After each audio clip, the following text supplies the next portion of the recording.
दृष्टि के in news कार्यक्रम में आपका स्वागत है। आज हम चर्चा करेंगे भारत में उभरती पोषण सुरक्षा की चिंता के बारे में। पोषण सुरक्षा एक बड़ा विषय रहा है। क्यों? क्योंकि कोई भी राष्ट्र तब तक खुद को सभ्य सभ्य नहीं कह सकता या सही मायनों में विकासशील भी नहीं कह सकता, विकसित होने की तरफ उद्यम होता हुआ भी नहीं कह सकता, अगर वो अपनी पूरी आबादी की पोषण सुरक्षा की बात नहीं कर पा रहा। यहाँ पोषण सुरक्षा केवल खाद्य सुरक्षा नहीं है। खाद्य सुरक्षा मतलब कि आपके पास पूरे देश की जनसंख्या के लिए उचित मात्रा में खाद्यान्न उपलब्ध है। लेकिन पोषण सुरक्षा हो गया उससे एक कदम आगे, यानी कि वो खाद्यान्न लोगों तक उचित समय पर पहुंचता है और उसमें वो सभी गुण और कारक मौजूद हैं, वो सारे न्यूट्रिएंट्स अवेलेबल हैं जो किसी के होलसम फिजिकल और मेंटल शारीरिक और मानसिक विकास के लिए आवश्यक हैं। तो उसमें माइक्रो न्यूट्रिएंट्स, तमाम दूसरे तरह के तत्व, फैट, प्रोटीन, कार्बोहाइड्रेट उचित मात्रा में शामिल होने चाहिए। उसको हम कहते हैं पोषण सुरक्षा। तो भारत में ये चिंता का विषय रहा है। इस चिंता का अपना एक इतिहास है कि भारत में कुपोषण की समस्या समस्या कितनी विशाल रही है। इस समस्या का अपना एक वर्तमान भी है जिसको कोरोना समस्या ने और जटिल बना दिया है और इसका एक भविष्य भी है जिसकी हम चर्चा करेंगे सस्टेनेबल डेवलपमेंट गोल्स के संदर्भ में, भारत की दूसरी योजनाओं के संदर्भ में। तो हम ये चर्चा आज कर क्यों रहे हैं? हिंदू में एक प्रकाशित खबर है। आर्यन डी वॉट साहब हैं, एक यूनिसेफ में न्यूट्रिशन के हेड हैं, न्यूट्रिशन डिपार्टमेंट के। उनका एक इंटरव्यू प्रकाशित हुआ है जिसमें उन्होंने भारत में जो मातृ और शिशु अंडर न्यूट्रिशन है, कुपोषण की समस्या है, उस पर चिंता जताई है। और याद रहे कि यह विषय जीएस पेपर 2 के सामाजिक न्याय सोशल जस्टिस खंड के स्वास्थ्य विषय से जुड़ा है। इस कारण हम आज इस पे चर्चा कर रहे हैं। हमारी चर्चा की रूपरेखा ये रहेगी, हमने खबर क्या है इस पर चर्चा की अभी। हम इसके परिप्रेक्ष्य के बारे में जानेंगे कि कैसे हम जानें कि भारत में पोषण सुरक्षा के बारे में चिंता व्यक्त आज भी की जा रही है। तो हम कुछ इंडेक्सेस के बारे में जानेंगे। हम आज की स्थिति की फिर चर्चा करेंगे स्पेशल पैरामीटर्स पर कि कुपोषण को किन-किन पैरामीटर्स पर मापा जाता है और उस आधार पर हालिया स्थिति क्या है। उस हालिया स्थिति में कोरोना के चलते क्या फर्दर कॉम्प्लिकेशंस आए हैं, नई चुनौतियां आई हैं, हम उनकी चर्चा करेंगे। वो चुनौतियां कैसे और हमारी अभी की संचालित योजनाओं में रुकावटें उत्पन्न करेंगी, भविष्य में नई चुनौतियों को जन्म देंगी, हम उनकी भी चर्चा करेंगे। और इन चुनौतियों के समक्ष हमारे सामने आगे की राह क्या खुलती है, क्या कदम उठाए जाने चाहिए, हम उनकी चर्चा करेंगे। इस चर्चा के आधार पर आपके सामने एक प्रश्न होगा, उस प्रश्न का उत्तर फिर आपको सोचना है, लिखना है। तो चलिए, हमने बात की कि पोषण सुरक्षा एक चिंता का विषय है। ये चिंता का विषय और भी हो जाता है जब हम देखते हैं कि ग्लोबल हंगर इंडेक्स 2020 में भारत को सीरियस श्रेणी में रखा गया है। वेल्थ हंगर हेल्फे और कंसर्न इंटरनेशनल, ये दो प्राइवेट बॉडीज मिलकर इस इंडेक्स को निकालती हैं प्रत्येक वर्ष। पिछले 15-16 वर्षों से वो निकालते रहे हैं और 2020 में भारत की रैंक 107 देशों में 94 है और इससे पहले 2019 में 117 देशों में 102 थी। तो एक तरीके से कह सकते हैं कि थोड़ा सुधार हुआ है, लेकिन ये कहना इसलिए थोड़ा-सा मुश्किल है क्योंकि देशों की संख्या भी घटी है। तो स्थिति कमोबेश वही बनी हुई है, यानी भारत की स्थिति गंभीर है। ग्लोबल हंगर इंडेक्स में भी 3 श्रेणियां हैं, उसमें सबसे गंभीर श्रेणी में ही भारत को रखा गया है। भारत का स्कोर बहुत कम रहा है। अब ग्लोबल हंगर इंडेक्स के प्रमुख संकेतक क्या होते हैं, किस आधार पे वो इस निष्कर्ष पर पहुंचता है कि किसी भी देश में पोषण की समस्या अत्यंत विकराल है? तो उसके 4 संकेतक हैं, 4 पैरामीटर्स हैं। पहला है अंडर नरिशमेंट, यानी किसी भी देश में कितनी जो जनसंख्या है, वो कितने लोग उसमें उचित कैलोरी का इनटेक कर रहे हैं। वो एज के अनुसार और देश के अनुसार बदलता है, लेकिन फिर भी एक स्टैंडर्ड कैलोरी इनटेक क्या उनको मिल पा रहा है, इस आधार पर अंडर नरिश्ड या अल्प पोषित जनसंख्या का आंकड़ा जुटाया जाता है। उसके बाद आता है स्टंटिंग। स्टंटिंग यानी रुक जाना, यानी आपकी उम्र के हिसाब से अगर हाइट, लंबाई नहीं बढ़ी है, तो उसको भी अंडर नरिशमेंट का एक संकेतक माना जाता है, कुपोषण का एक संकेतक माना जाता है, तो इसकी भी गणना की जाती है। फिर बाल मृत्यु दर, बाल मृत्यु दर में यानी कि अंडर नरिशमेंट तो है ही, कुपोषण तो है ही, साथ में ऐसी अनहाइजीनिक कंडीशंस हैं, ऐसी स्वास्थ्य समस्याएं उस एरिया में उत्पन्न होती हैं, जिसके चलते शिशुओं की 5 साल के अंदर के शिशुओं की डेथ भी होती है, मृत्यु भी होती है। तो बाल मृत्यु दर भी की गणना भी की जाती है। और वेस्टिंग, वेस्टिंग सबसे साफ तौर पे दिखने वाला संकेतक है, क्योंकि जिस शिशु यानी 5 वर्ष से कम के शिशु में वेस्टिंग के लक्षण पाए जाते हैं। वेस्टिंग यानी कि 5 वर्ष से कम के शिशु में उसकी हाइट के हिसाब से उसका वजन बहुत कम है। स्टंटिंग यानी उसकी उम्र के हिसाब से उसकी हाइट बहुत कम है। वेस्टिंग यानी कि उसकी हाइट और वेट में मैचअप नहीं हो रहा है, उसका वजन बहुत कम है। तो ये सबसे साफ तौर पर दिखने वाला संकेतक है। ग्लोबल हंगर इंडेक्स 2020 वैश्विक भुखमरी सूचकांक क्या कहता है कि भारत की 14% आबादी अल्प पोषित है। 37.4% आबादी स्टंटिंग से जूझ रही है। ये बहुत गंभीर समस्या है, यानी 5 वर्ष से कम आयु के 37.4% शिशु इस समस्या से जूझ रहे हैं। बाल मृत्यु दर 3.7% है और 5 वर्ष से कम के 17.3% लोग वेस्टिंग की समस्या से जूझ रहे हैं। तो ये है भारत की हालिया स्थिति पोषण को लेके। इसी विषय पर नेशनल फैमिली हेल्थ सर्वे का जो चौथा संस्करण आया था 2014-15 में, जो सर्वे हुआ था, जिसकी रिपोर्ट बात के समय में आई, उसने भी इन स्थितियों पर कमोबेश यही बात कही थी कि ज्यादातर राज्यों में हालात बहुत खराब हैं। हाल ही में नेशनल फैमिली हेल्थ सर्वे पांचवा, जिसकी 2019-20 में जो सर्वे किया गया था, उसकी रिपोर्ट्स का कुछ अंश भी आ गया है।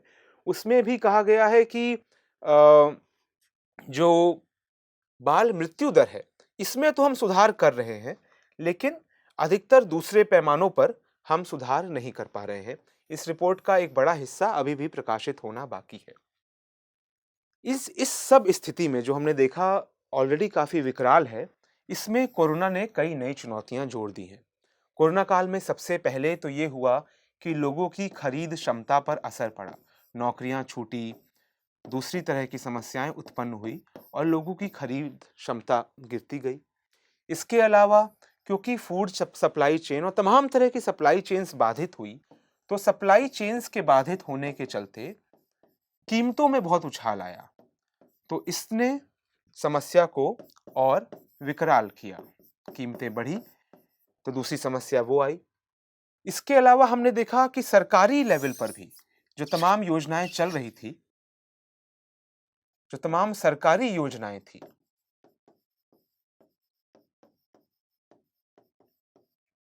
उनका क्रियान्वयन भी समस्याग्रस्त हो गया। क्यों हो गया? क्योंकि सारा फोकस कोरोना की रोकथाम पे लग गया। सबसे पहले एक लॉकडाउन लगा, उसके चलते समस्या आई। उसके बाद सारा फोकस हो गया वैक्सीनेशन पे, जो कि बहुत जरूरी भी था, लेकिन अब देखने में ये आ रहा है कि क्योंकि सारा फोकस इस पे रहा, तो पोषण की समस्या से निजात पाने के लिए जो तमाम नीतियां सरकार द्वारा अपनाई गई है, जिनकी चर्चा हम करेंगे, उनके क्रियान्वयन में भी कमी आई, एक रुकावट आ गई, एक हियेटस आ गया। अब हमें उसको भी पार पाना है। तो कोरोना काल में भी कई नई चुनौतियां उभर कर आई, जो व्यक्तियों के स्तर पे भी आई, लोकल कम्युनिटी लेवल पर आई, सामाजिक स्तर पर आई और फिर सरकार के स्तर पर आई, क्योंकि सरकार की कई नीतियों में रुकावट आ गई, कई योजनाओं में रुकावट आ गई।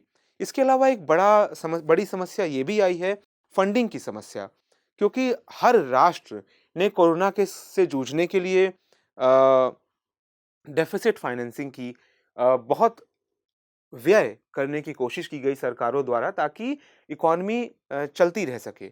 लेकिन उस व्यय के चलते, उन सरकारी योजनाओं के चलते कई दूसरी योजनाओं पर संकट के बादल छाने लगे हैं। तो ये भी एक समस्या है। तो ऐसे में हमारे सामने भविष्य की क्या चुनौतियां आई हैं? पहली चुनौती तो ये आई है कि हम अभी भी अधिकतर हमने देखा स्टंटिंग, वेस्टिंग, माल न्यूट्रिशन, हम सब पे पीछे ही थे। हमने कुछ सूचकांकों में, जैसे शिशु मृत्यु दर में जो सुधार पाना शुरू किया था, उसमें गिरावट आ गई है। इसके अलावा भविष्य की चुनौतियां ये भी हैं कि एक बड़ी वर्कफोर्स, क्योंकि पोषण की समस्या के समक्ष जो सबसे वल्नरेबल, सबसे कमजोर तबका है, उसमें महिलाएं और शिशु मुख्य रूप से आते हैं।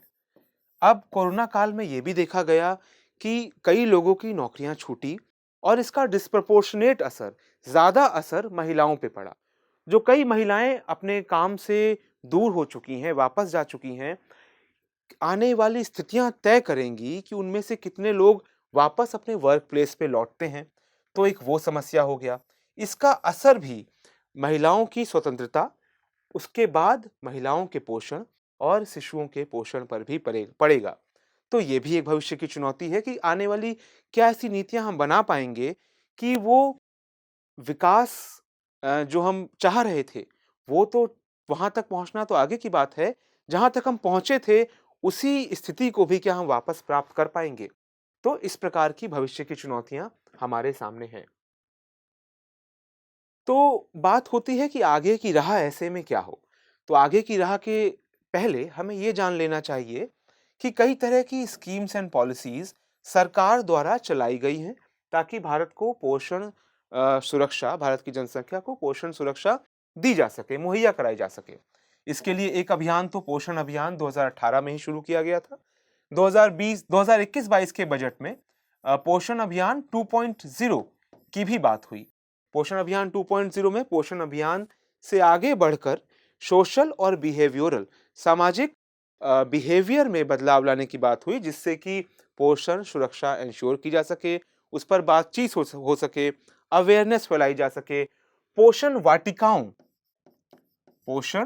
वाटिकाओं की स्थापना की बात हुई कि आंगनवाड़ी, सरकारी विद्यालयों, वहां की जमीन पर ऐसे पौधे लगाए जा सके जिसका प्रोड्यूस उन स्टूडेंट्स को दिया जा सके जो वहाँ पे उस स्कूल में पढ़ते हैं, और इस प्रकार भी उनकी पोषण सुरक्षा इंश्योर होगी और वो अपनी नियरेस्ट सराउंडिंग से जुड़ेंगे भी। इसके अलावा एनीमिया मुक्त भारत अभियान, तो पोषण अभियान भी एनीमिया से मुक्ति पर ध्यान देता है, लेकिन क्योंकि एनीमिया की समस्या एक बड़ी समस्या रही है, आयरन की कमी एक बड़ी समस्या रही है, जिसकी वजह से एनीमिया होता है, तो उसके लिए भी एनीमिया मुक्त भारत अभियान चलाया गया। उसके अलावा मिड डे मील, जो कि 1995 से चली आ रही है, केंद्रीय प्रायोजित स्कीम है ये भी सरकार द्वारा चलाई गई थी। एक इंटरेस्टिंग तथ्य है कि मिड डे मील स्कीम की पहली शुरुआत तमिलनाडु में कामराज के निर्देशन में होती है। कामराज जो तत्कालीन मुख्यमंत्री थे, कहा जाता है कि वो खुद कभी स्कूल नहीं गए थे उन्होंने, लेकिन उस व्यक्ति ने तमिलनाडु में मिड डे मील की शुरुआत की थी। इसको आगे फिर एमजी रामचंद्रन ने बढ़ाया और अंततः केंद्र सरकार ने भी इसको 1995 में अपनाया। ये तथ्य इसलिए महत्वपूर्ण हो जाता है कि अक्सर कहा जाता है कि हमें खास तरह के शिक्षित लोग उच्च विभागों में चाहिए या देश के नेतृत्व में चाहिए। तो ऐसे में ये जो इंटरेस्टिंग तथ्य है, ये हमारी आंखें खोलता है कि शिक्षा का एक रोल है, वो कितना है, इस पर हमें तफसील से सोचना चाहिए। खैर, यह कितना निर्णायक है, इस पर तफसील से सोचना चाहिए। राष्ट्रीय खाद्य सुरक्षा अधिनियम 2013 में आया था, जिसके तहत 75% रूरल पॉपुलेशन यानी ग्रामीण आबादी और 50% शहरी आबादी को खाद्यान्न मुहैया कराया जाता है। तो ये भी खाद्य सुरक्षा की बात करता है, और इस खाद्य सुरक्षा से हम जानते हैं कि पोषण सुरक्षा जुड़ी हुई है कि किस तरह का खाद्य प्रोवाइड कराया जाना चाहिए, जिसमें कार्बोहाइड्रेट, प्रोटीन, तमाम तरह की चीजें अवेलेबल हों। इसके अलावा प्रधानमंत्री मातृ वंदना योजना 2017 में उसकी शुरुआत की गई थी, लैक्टेटिंग मदर्स और शिशुओं के लिए, ताकि जन्म के तुरंत बाद शिशुओं को उचित न्यूट्रिशन दिया जा सके, ताकि जो हमारे अलग-अलग सूचकांकों में हमारी कमी की ओर इंगित किया गया है कि शिशु मृत्यु दर अभी भी काफ़ी है या स्टंटिंग की समस्या से हम जूझते हैं, उस पर रोकथाम लगाई जा सके। यहाँ ध्यान देने वाली बात ये भी है कि इस तरह की योजनाओं की आवश्यकता, मातृ वंदना जैसी योजनाओं की आवश्यकता इसलिए भी पड़ती है, क्योंकि शिशु के शुरुआती जीवन काल में ही जो उसको ग्रोथ के लिए, शारीरिक और मानसिक विकास के लिए न्यूट्रिशन मिलना चाहिए, अगर वो नहीं मिलता है, तो उसके जीवन भर का विकास प्रभावित होता है। एसोचैम की एक रिपोर्ट तो यहाँ तक कहती है कि भारत में मेलन्यूट्रिशन की वजह से, कुपोषण की समस्या की वजह से 4% जीडीपी का नुकसान होता है। ये तो एक तरीका हो गया देखने का, 4% जीडीपी। इस मानवीय आधार पर भी ये एक विकराल समस्या है और ऐसी समस्याओं से निजात पाने के लिए ही मातृ वंदना योजना लाई गई थी। इसके अलावा एकीकृत बाल विकास योजना आईसीडीएस 1975 में ही ये आई थी। आईसीडीएस से याद आता है, आज ही सुबह की एक खबर आई है कि जो मिड डे मील योजना थी, उसको अब पीएम पोषण योजना कह दिया गया है। पोषण योजना केवल कह नहीं दिया गया है, इसका अर्थ ये हुआ कि मिड डे मील योजना में तो कक्षा 1 से लेकर 12 तक के लगभग 11 से 12 लाख जो विद्यालय थे, सरकारी और सरकार द्वारा पोषित विद्यालय थे, उनमें लगभग 12 करोड़ 11.80 करोड़ बच्चों को मिड डे मील दिया जाता था।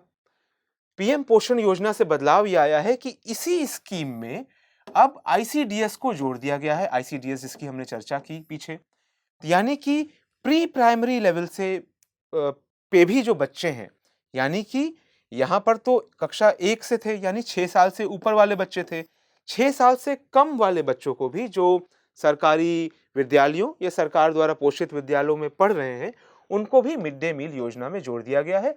अब इस स्कीम को पीएम पोषण योजना के रूप में जाना जाएगा। इसका जो कार्यकाल है वो रखा गया है 2021 से 2026 तक। ये एक क्रिटिकल पॉइंट हो सकता है, क्योंकि मिड डे मील की तो ऐसी कोई योजना नहीं थी, अब इसको एक कार्यकाल दे दिया गया है, लेकिन इस पर जैसे-जैसे सूचनाएं आएंगी, स्थिति और स्पष्ट होगी। बहरहाल ये आज का अपडेट है जो हाल में हुआ है। वापस आते हैं, तो आगे की राह के लिए हमने ये योजनाएं जो जानी, आगे की राह एक तो ये बनती है कि इन सब योजनाओं का कार्यान्वयन ठीक से होना चाहिए, लाभार्थी ठीक से पहचाने जाने चाहिए और जो कोरोना की वजह से अभी रुकावट आई थी, जिस वजह से इनमें से कई स्कीम्स जैसे कि मिड डे मील स्कीम या खाद्य सुरक्षा के तहत भी जो लोगों को राशन दिया जाता था, उसमें बीच में रुकावट आ गई थी क्योंकि कई प्रवासी वापस लौट गए थे। तो ये सब स्कीम वापस सुचारू रूप से चले, एक आगे की राह तो ये हो गई। इसके अलावा क्या है? इसके अलावा आर्यन डी वॉट साहब ने जो रास्ते सुझाए हैं वो ये हैं कि पहले तो एक स्पष्ट नेतृत्व मुहैया कराया जाए या स्पष्ट नेतृत्व उभर कर आए, केवल राष्ट्रीय स्तर पर नहीं, लोकल लेवल पे भी, स्टेट लेवल पर भी और राष्ट्रीय लेवल पर भी, जो पोषण की समस्या को इतनी गंभीर समस्या के रूप में देखता हो और अपना ध्यान उस पर केंद्रित कर सके। तो एक राष्ट्रीय, लोकल और राज्य स्तर का नेतृत्व आवश्यक है।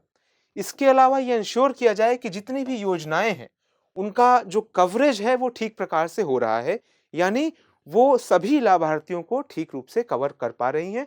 अगर उसमें कोई कमियां हैं, तो तमाम तरह की डिजिटल तकनीकें हमने देखी, हमने फाइनेंशियल इंक्लूजन, आर्थिक समावेशन के लिए जिन टेक्निक्स को इस्तेमाल किया, जैम ट्रिनिटी को इस्तेमाल किया, आधार, मोबाइल लिंक्ड जनधन अकाउंट, इन सबको इस्तेमाल किया। इसी तरह की तकनीकों के इस्तेमाल से स्कीम्स की कवरेज को एंश्योर किया जाए। इसके अलावा कुछ नवाचार भी अब इस्तेमाल करने की आवश्यकता है, इनोवेशंस को इस्तेमाल करने की आवश्यकता है, क्योंकि कोरोना काल ने हमें दिखाया कि कभी भी कोई महामारी हमारे तमाम स्ट्रक्चर्स को तोड़ सकती है और ऐसे में ऐसे उपायों की प्रासंगिकता बढ़ जाती है जो ऐसी विषम परिस्थितियों के लिए सरकारी तंत्र को तैयार करे। तो हमें डिस्ट्रीब्यूशन जैसी जगहों पर नवाचार करने की जरूरत है, ताकि कोई भी अगर रुकावट आए कभी, तो वो हमारी पोषण सुरक्षा को अचीव करने के लिए चलाई जा रही योजनाओं, उठाए जा रहे कदमों में रुकावट ना डाल सके। वित्त पोषण एक बहुत बड़ा स्टेप है जो आर्यन डी वॉट साहब ने सुझाया है। वो कहते हैं कि क्योंकि आने वाले समय में सरकारों पर दबाव और बढ़ेगा, जैसे-जैसे ये स्पष्ट होगा कि कोरोना काल ने इकोनॉमी यानी अर्थव्यवस्था पर कितना असर डाला है, तो समस्याएं और बढ़ेंगी। तो ऐसे में ये स्पष्ट होना चाहिए कि सस्टेनेबल डेवलपमेंट गोल 2030 के अंतर्गत हम तो जानते हैं कि पहला लक्ष्य है कि गरीबी को खत्म किया जाए और दूसरा लक्ष्य है कि भूखमरी को समाप्त किया जाए।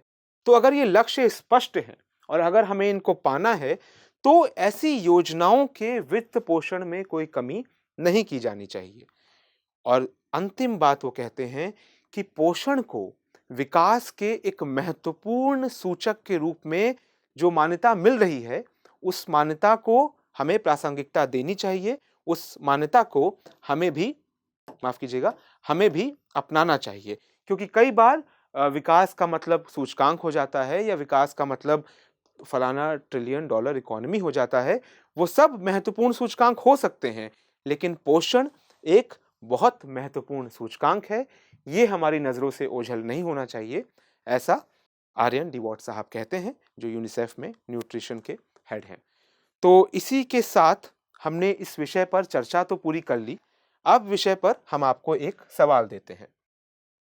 सवाल है आपके सामने कि देश में पोषण सुरक्षा के क्षेत्र में कौन-कौन सी चुनौतियां व्याप्त हैं? ध्यान रखिएगा, बात पोषण सुरक्षा की हो रही है, खाद्य सुरक्षा की ओर ना भटक जाइएगा। तो कौन-कौन सी चुनौतियां व्याप्त हैं और भारत के संदर्भ में इसकी विवेचना कीजिए। ये प्रश्न है, आप उत्तर लिखिए, प्रैक्टिस कीजिए। मिलते हैं आपको अगली कड़ी में।